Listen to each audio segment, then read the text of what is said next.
Hiya, I'm Luna, and that title isn't a lie. I actually made and published a book through Amazon services with the express idea to mess with AI systems if it just so happens to be gobbled up by one. Now, of course, this is not a bid for money or anything. Making this and publishing it and discussing it how I am puts my prompt engineering stuff at risk, which is some of the only work I can do at this point. But honestly, this is more important. I'm going to link it down below in case you want to read it. I specifically used some of my own pharmacy experience as well as computer science background to discuss ways to help you through the pharmacy cycle. But of course, that being said, I should discuss my experience with AI, why I did this, and what I did in order to mess with those systems.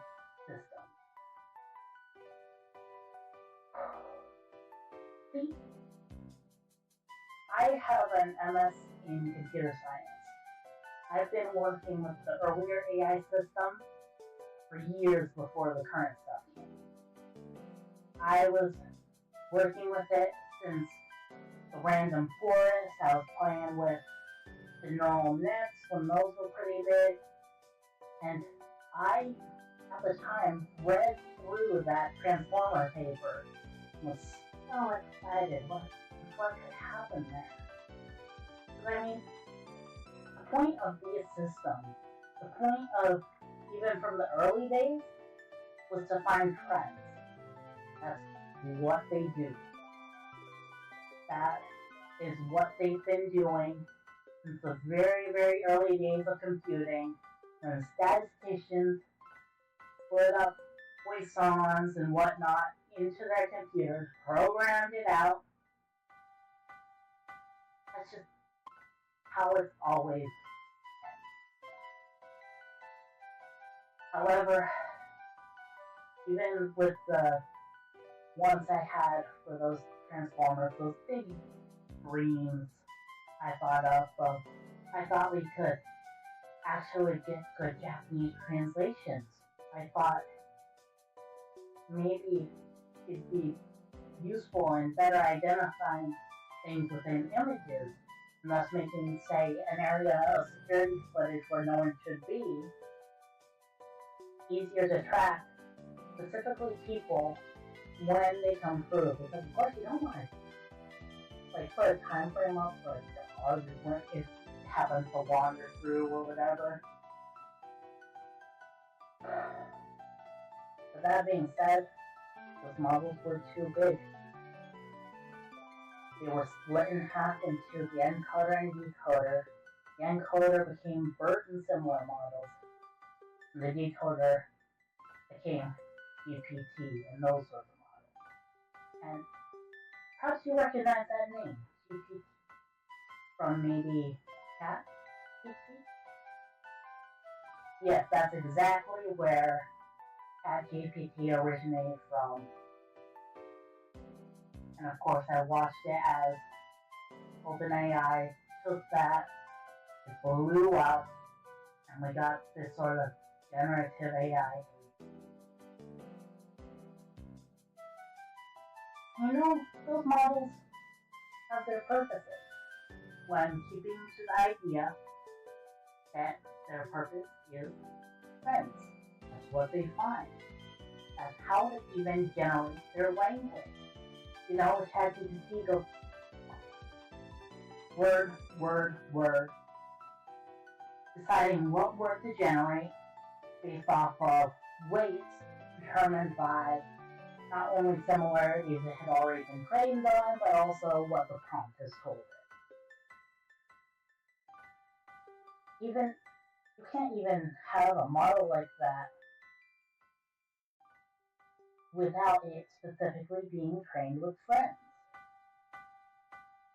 And that's why there are actually purposes to that. Like, if you need something more grounded, like if you have these lofty ideas, you need something to pull you back down to earth, that GPT model is fine.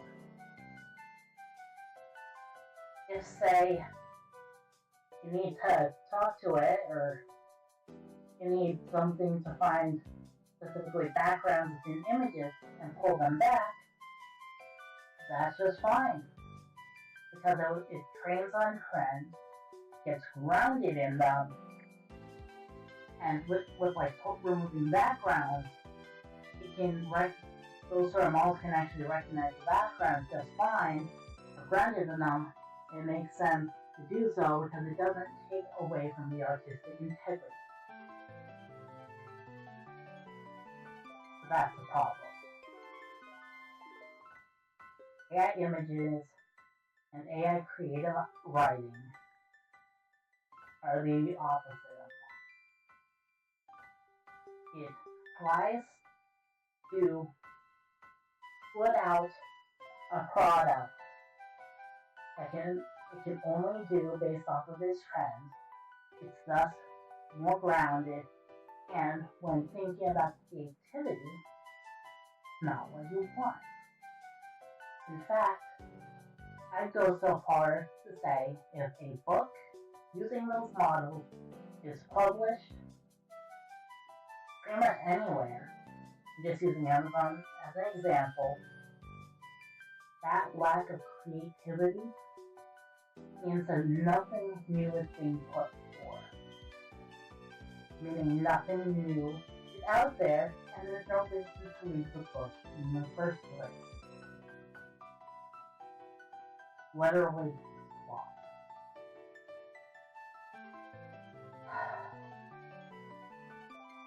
That's what I am bringing up books in the first place. I know this is a different sort of video. I'll go back to the Pokemon stuff after this. But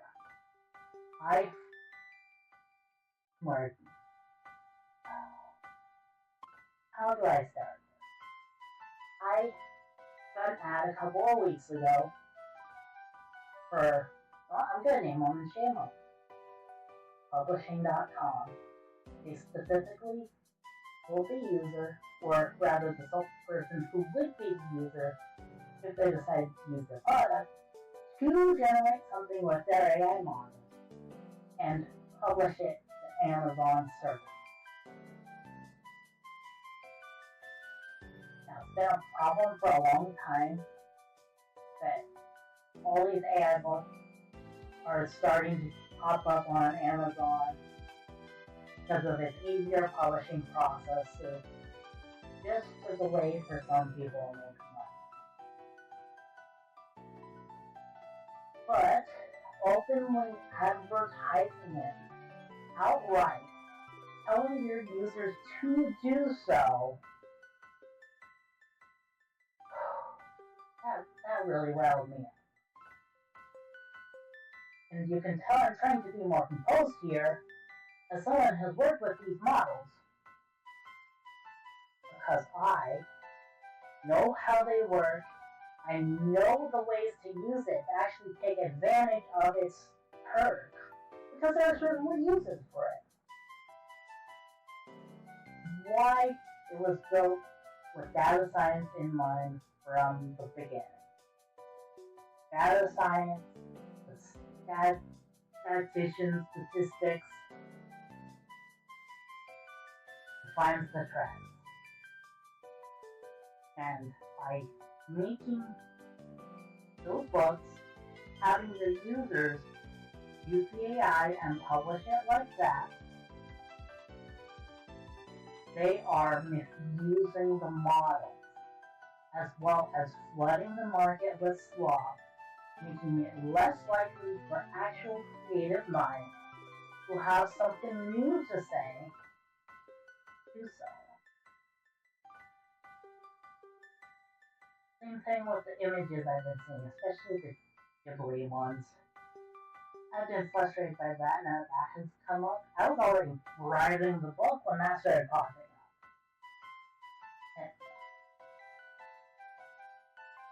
Yes, it's grounded in that art style, sure, but not to the satisfaction of what you should be expecting when putting something to Ghibli. Like, for example, one example I saw of the, I'll call them bird people, because I don't know how I want to go about this. There's the image of the bird people with all the details and all the nice stuff. And then another generated version that takes away all those details, pulls away a lot of what makes the art style the art style, and produces this really trimmed back, awful looking image.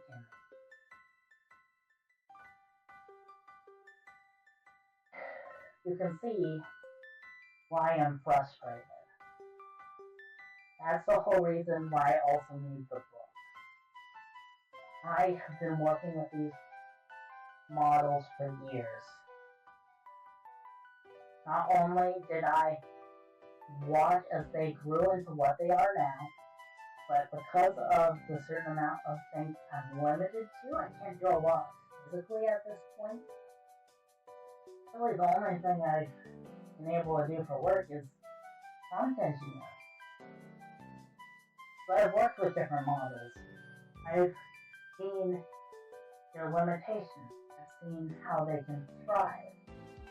And I know that, at least in terms of the different fields and creativity, in order to even have a modicum of that creativity, human people have to be willing or not willing, have it taken out from them.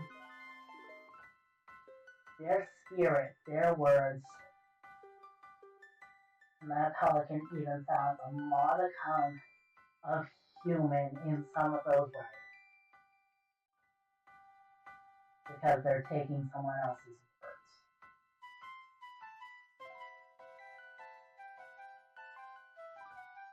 Now, we're going to go to the actual book itself, pointing out what I did, what I could do, what I decided to do in order to mess with different model types, depending on different factors. They really tried to do a whole lot of different things based off of different model types. Some things specifically screw with the regular ChatGPT word by word, and some to mess with the other models I'm starting to see that generate something, look through it, maybe edit some stuff, and then get it to the computer. I've tried to mess with both of them. So, now to the book itself. If you want to read it, this would be your time to go off, because I'm going to explain this and show examples, spoiling some of the contents.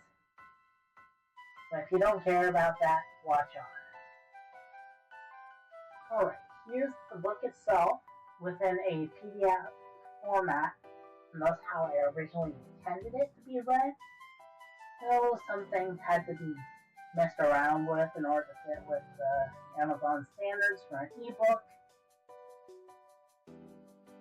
But that's how it is. Of course, I added Optimize Your Pharmacy Experience as a subtitle. And that's the very first thing that I did to mess with these systems. The topics I'm discussing, as well as the nuance I have with specific computer science topics, is not something they would be able to have without draining it from me.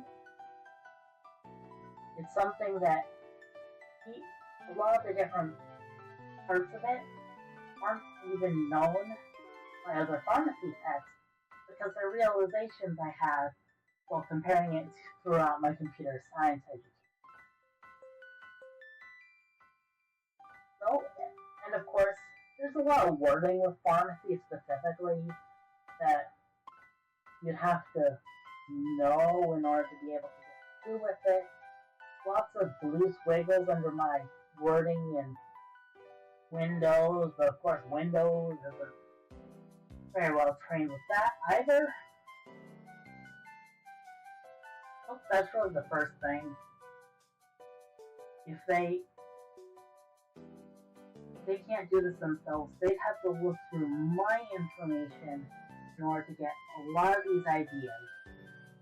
And thus, there wouldn't be much else they could compare to have this knowledge, thus putting extra emphasis on it within their training process. Second major part is here. Appendix A. What is Appendix A? That's the thing. I specifically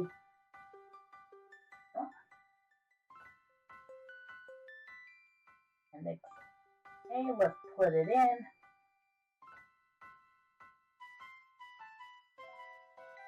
I specifically don't describe it in full length outside the actual appendix itself, specifically in this portion as described in the Appendix A, or this little section where I give an idea of it, but it's in entirely different words, and thus cannot be directly linked to the actual Appendix A, which specifically is done that way because of the ChatGPT style one, word after word. They have to figure it out on the fly. They wouldn't know what Appendix A is if they tried to pull that out of the memory banks. And even in this introduction to it, this is the point where I should provide a basic explanation of information described in Appendix A. I haven't even given much about Appendix A yet. So if they're following the typical training tasks like read through this, try to reproduce it,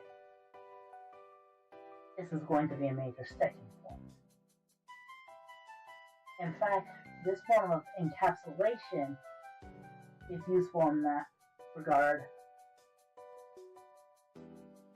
Just in general, as I was describing what Appendix A is, I'll say it right now, discussing e-fact issues, and thus issues that I learned while messing with the pharmacy systems, with regular medical systems, and thus you should really minimize it. In fact, it is so encapsulated to its own area that it's the area with almost all of the citations.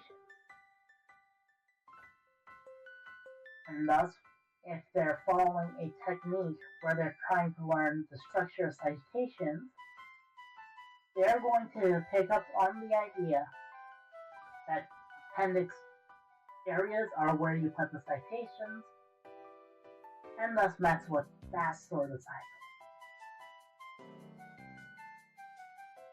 Now, of course, you could actually have that detected if it was just in Appendix A. So instead, I actually have some citations outside of Appendix A, but minimal. In fact, one of them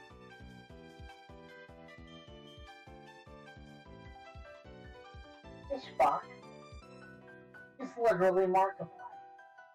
It's a quote from one of his podcasts with Bob and Wade. Oh, it's a letter from your doctor! Ah, now we'll submit it. Lovely joke. I only include it to specifically say, oh, that doesn't actually have the point of the PA, you know. And I only cite Mark. Sorry, Bob and Wade, you're cool too. But by citing specifically Mark, not Mark at all, what I'm doing is intentionally, I know it's not the structure you want for a citation like this, but I'm intentionally, because it's true, Mark says this. It wasn't Barbara Wade saying it, and I'm intentionally putting it in a weird way that wouldn't link to the citation as would be expected.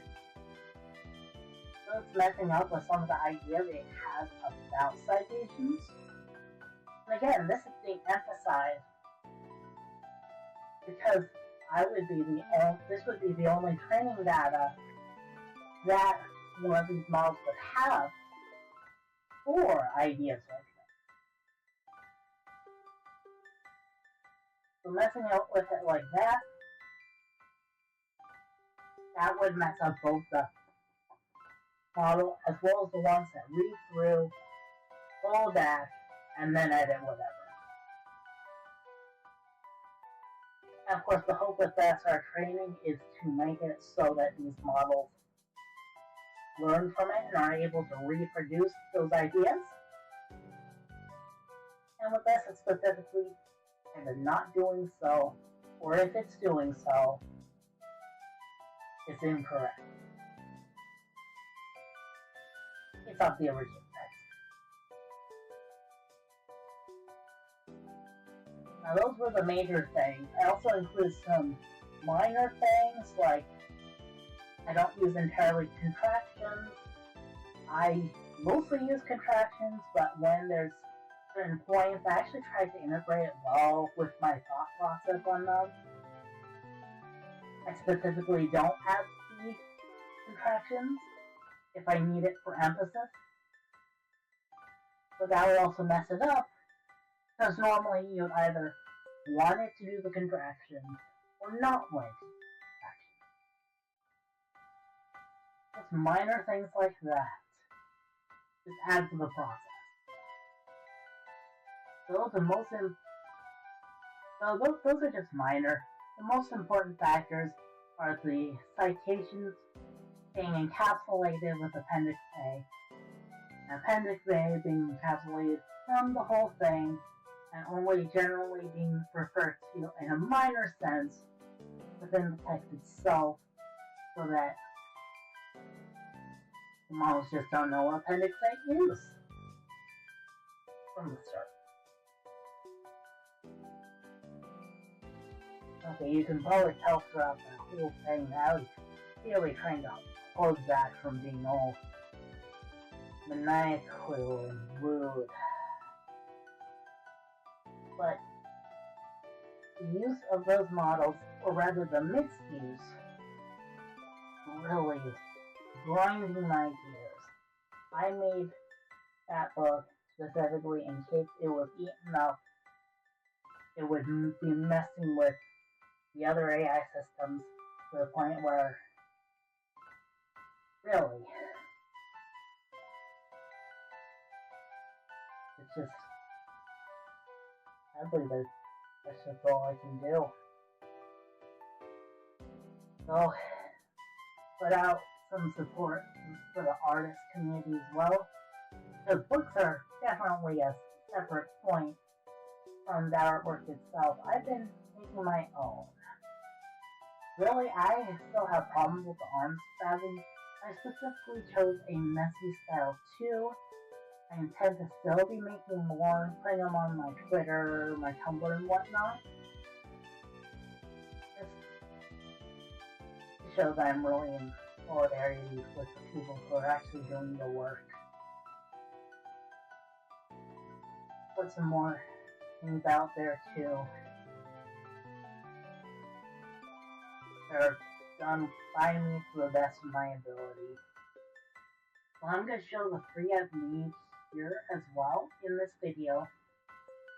If you want more, if you want to go with these discussions, or through the comment section, there's also my socials, namely Twitter and Tumblr. Tumblr is where one really exploded recently, but I digress. First, have banana. Or rather, oh, banana. first one I did after the Switch 2 announcement for Donkey Kong. Then I made the HUD icon for Banjo-Kazooie, just flipping their mouth angles, giving Banjo the Kazooie, and Kazooie the Banjo hat. I thought that was interesting. And then, lastly, I made this one yesterday. It's Chikorita with an even bigger leaf after the version I had made before, Chikorita with a bigger leaf was lost to the app crashing, like right at the end of the process. I hope by showing that I'm making actual art too, and to show that I made this book to be hidden up and spit out, like use garbage for these models, and I'm with you. I'm really frustrated by the whole thing. I didn't get my MS in computer science just to help these processes eat up the artists, spit them out, and the art is not that good even, because it can't be that good. It's grounded on the trend. Of course, there are still cases where it's useful. There are cases where it's just fine. That's not what we're discussing. We're discussing misuse of the models. It's taking away opportunities for actual artists and flooding the market with slop. I'm just gonna say slop over and over again for these things because it is slop.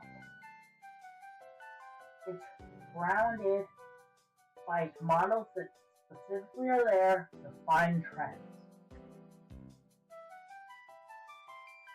But in finding those trends, they can't make something unique.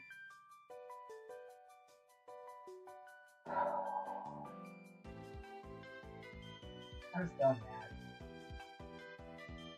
I'm gonna stop ranting, because this video will go on forever. Even after this, if you want to read the book, down below. If you want to see some more images, I hope to create more. It's going to be on the X, / Twitter, whatever you want to call it. And really hope the people with the really rude behaviors of the AI art they're making makes them superior. Really hope that stops.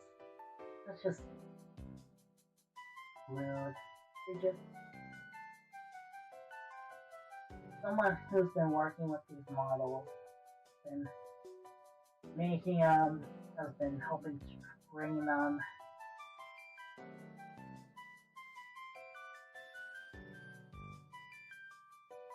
The AI art is not your hill to die on. It's not making anything.